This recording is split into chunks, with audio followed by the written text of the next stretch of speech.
సరే, మొత్తానికి ఇతడు సామాన్యుడు కాడు, అతని దగ్గర మీరు జాగ్రత్తగా ప్రవర్తించండి, ఎప్పటికప్పుడు మిమ్మల్ని మీరు రక్షించుకుంటూ యుద్ధం చేయండి. సరే అని వెళ్ళారు, జాగ్రత్తగా ఉన్నారు. అయినా ఏం లాభం, హనుమంతుడి చేతులు పోయారు. ఈ వార్త కూడా తెలిసాక రావణాసుడు కొంచెం ఆశ్చర్యపోయాడు. అప్పుడు రావణ పుత్రుల్లో ఒకళ్ళు లేచాడు. ఇక్కడ రావణుడు కొడుకు అక్షకుమారుడు అని లేచాడు. అతడు లేచి, ఎప్పుడైనా వీరత్వం గురించి చెప్తే నువ్వు నా సోదరుడు మేఘనాథుని ప్రశంసిస్తూ ఉంటావు, నన్ను పట్టించుకో. ఈ మేఘనాథుడి పేరు ఇంద్రజిత్తు. ఇంద్రుడు రావణాసురుడిని బంధిస్తే ఈ మేఘనాథుడు వెళ్ళి ఇంద్రుడిని ఓడించి తండ్రిని విడిపించాడు. అప్పటి నుంచి అది ఇంద్రజిత్తు అని పేరు మేఘనాథుడికి. అది బిరుదనామం, అసలు పేరు మేఘనాథుడు. అక్షకుమారుడు అంటున్నాడు, నువ్వు ఎప్పుడు ఇంద్రజిత్తుని చూస్తావు, నాకు ఎప్పుడైనా అవకాశం ఇచ్చావా, నాకు ఇప్పుడు అవకాశం ఇవ్వు, నేను బయలుదేరతాను. అతను నేను శుభ్రంగా జయించగలను. ఎందుకంటే తపస్సుతో సంపాదించినటువంటి దివ్య రథము, దివ్య ఆయుధాలు నాకున్నాయి. నా ముందు ఎవ్వరూ నిలువలేరు శివుడు తప్ప అన్నాడు. ఈ మాట చాలా చమత్కారంగా విశ్వనాథ వారు చెప్తారు. ఒక్క శివుడు తప్ప నేను ఎవరినైనా జయించగలను అన్నాడు. వాడే అక్కడ నిలబడున్నాడు. అలాగే చెప్పడానికి ఏమన్నది ఇక్కడ. సరే, ఉత్సాహపడుతున్నాడని కొడుకుని పంపించాడు. అక్షకుమారుడికి హనుమంతుడికి జరిగిన యుద్ధం మాత్రం చాలా విశేషంగా వర్ణించారు వాల్మీకి. అక్కడ నిజానికి ఆ యుద్ధం చేస్తున్నప్పుడు రథం ఆకాశం మీద కలిగి యుద్ధం చేసింది. హనుమంతుడు చూసి ముందుగా అరచేతితో గుర్రాలను పిడియమని కొట్టాడు.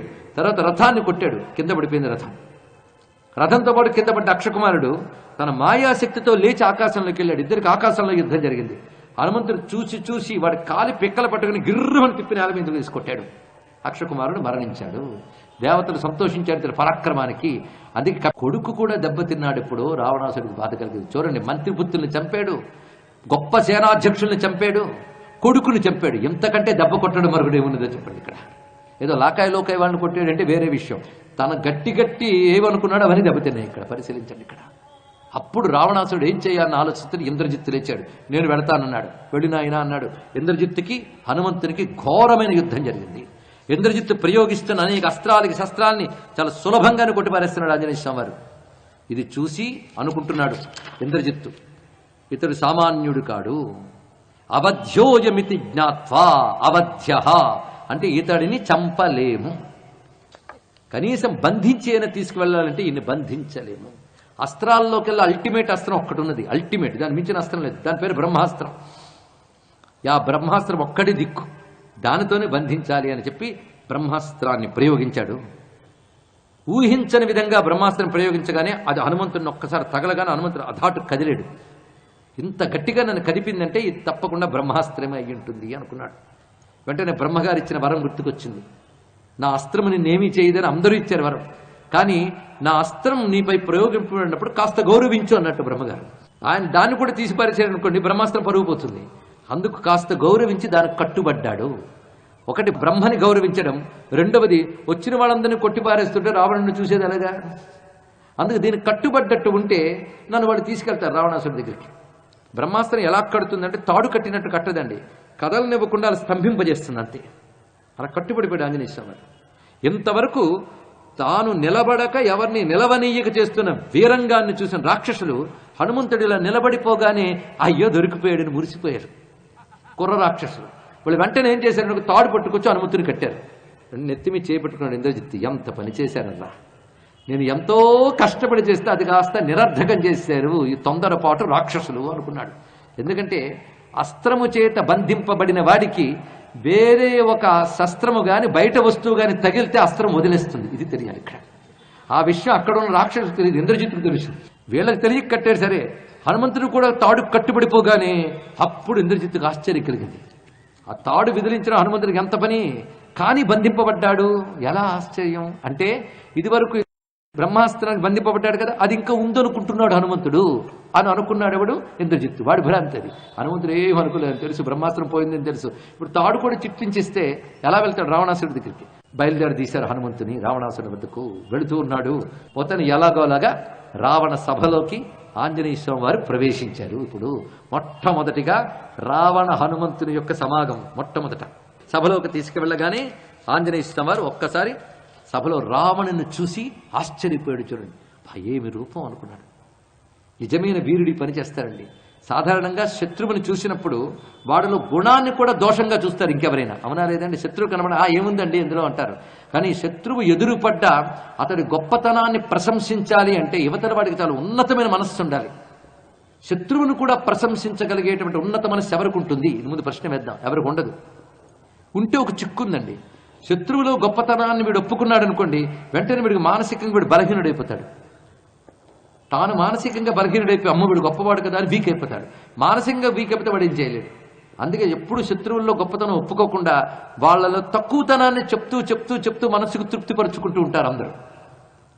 మరి ఎవరు శత్రువుని ప్రశంసించగలరు అంటే, వాడు గొప్పతనాన్ని చెప్పినా తన గొప్పతనం ఏం తక్కువ కాదనే విశ్వాసం ఉన్నవాడు మాత్రం ఎవరు చేయగలడు. కనుక శత్రువుని కూడా ప్రశంసించి యుద్ధం చేయగలిగిన వారు రామాయణంలో ఇద్దరు కనబడతారు. ఒకడు రాముడు, ఇంకోడు హనుమంతుడు. ముందు హనుమంతుడు ఇక్కడ చెప్తున్నాడు. రాముడు తర్వాత చూసినప్పుడు ఏమనుకుంటాడు అప్పుడు చూద్దాం, ఇంకా తొందర ఏముంది. హనుమంతుడు అహో రూపం అహో ధైర్యం అహో సత్వం అహోద్యుతి. అబ్బా ఏమిటా రూపం! చక్కగా వ్యాయామంతో పటిష్టమైన శరీరము, తపస్సుతో తేజస్సుతో కూడినటువంటి శరీరము, అటువంటి రూపం అతనిది. పైగా వర్చస్సు ఎంత గొప్పగా ఉన్నది. రాక్షస రాజస్య సర్వలక్షణ యుక్తత, అన్ని శుభలక్షణాలే కనబడుతున్నాయి. ఏమీ లేకపోతే ఇన్నేళ్ళు ఎలా పాలించగలడండి? చాలా గొప్ప లక్షణాలు ఉన్నాయి, అన్నీ బాగున్నాయి. ఈ ఒక్క అధర్మం అనేది లేకపోయి ఉంటే కలకాలం ముల్లోకాల్ని ఇంద్రుల్లా హాయిగా కాపాడుకునేవాడు కదా, పాలించేవాడు కదా అనుకున్నాడు హనుమంతుడు. ఈ మాట చాలా ముఖ్యమండి. మొదటిది ప్రశంస, రెండవది ప్రపంచానికి పాఠం తెలుసుకోండి. ఇక్కడ తపస్సు ఉంది, సంపద ఉంది, బలముంది, రూపముంది, ముల్లోకాల మీద అధికారం ఉంది. ఎన్ని ఉన్నా ఏం లాభం? ఈ అధర్మం ఒక్కటి ఉంది. ఈ అధర్మం వల్ల అన్నీ పోతున్నాయి. అధర్మం అనేది లేకపోతే ఇతడు కలకాలం ముల్లోకాన్ని ఇంద్రుల్లా కాపాడుకునేవాడు, పాలించేవాడు. హనుమంతుడిని మాటలో అర్థం తెలుసుకోండి. ఇక్కడ ఎన్ని ఉన్నా ధర్మబలం లేకపోతే పేకమేడలా కూలిపోతాయి. అది రామాయణం ప్రపంచానికి చెప్తున్న సందేశం తెలుసుకోండి. ఇక్కడ అందుకే ధర్మమే నిజమైన అభ్యుదయాన్ని కలిగిస్తుంది.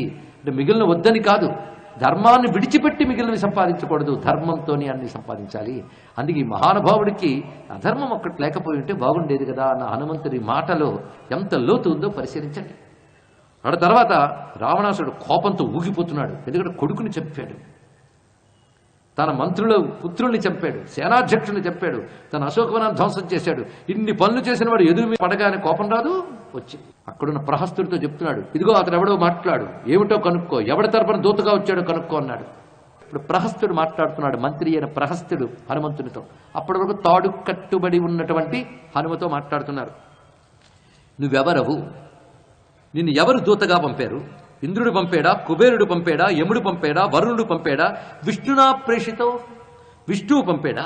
ఎందుకంటే నీ బలాన్ని చూస్తూ ఉంటే నువ్వు వానరుడివి కావు, రూపానికి మాత్రం వానరుడుగా కనబడుతున్నావు. నువ్వు ఎవరివో చెప్పు, చెప్పకపోయేవా ప్రాణాలు దెబ్బతింటావు, చెప్పేవా నీ ప్రాణాలు దక్కించుకుంటావు, కానీ ఎవరివో చెప్పు అనగానే హనుమంతుడు ఎంత చక్కగా మాట్లాడుతున్నాడో చూడండి. ఎవరెవరో పేర్లు చెప్పారే, వాళ్ళెవ్వరికి నేను దూతను కాను, నేను రాక్షసరాజైన రావణాసుని చూడాలని ముచ్చటపడ్డాను. అయితే నా లాంటి వాడికి అంత తొందరగా చూడగలనా? అందుకోసం ఆయన దృష్టి నా మీద పడేలా అశోకవనాన్ని ధ్వంసం చేశాను. దానితో కొందరు రాక్షసులు నా మీద యుద్ధానికి వచ్చారు. నన్ను నేను రక్షించుకోవడం కోసం వాళ్ళని కొట్టాను. బలహీనులు చచ్చూరుకున్నారు. ఏమైనా చూశాను, చాలా సంతోషం. అయితే